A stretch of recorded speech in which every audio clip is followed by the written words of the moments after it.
पण तेव्हा जर का इतिहास तुम्ही काढला, अमित शहाना मुद्दामून सांगतोय की तेव्हा फक्त दुहेरी लढत नव्हती झाली.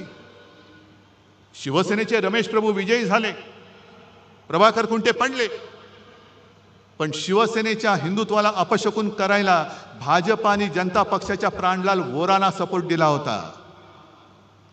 का तेव्हा तुम्ही हिंदू म्हणून आमच्या सोबत आला नाहीत? कुठे गेलं होतं तुमचं हिंदुत्व? आणि मग ती निवडणूक जिंकल्यानंतर तुमचे प्रमोद महाजन वगैरे सगळे आले, मातोश्रीचे उंबरठे जिजवायला लागलात तुम्ही, कारण तुम्हाला शिवसेनेचा दुरुपयोग करून घ्यायचा होता. हे भाजप काय, RSS काय, हे सगळे असेच आहेत. करणार काही नाही, काड्या लावायच्या, आगी पेटवायच्या, दंगल उसळली की पळून जायचं. बाबरी बाबरी बाबरी म्हणून सगळं माहोल पेटवलं आणि प्रत्यक्ष बाबरी पडल्यानंतर आम्ही नाही त्यातले. ही अशी तुमची नामर्दाची अवलाद, आणि तुमच्याकडनं आम्ही हिंदुत्व आणि राष्ट्रत्व शिकू?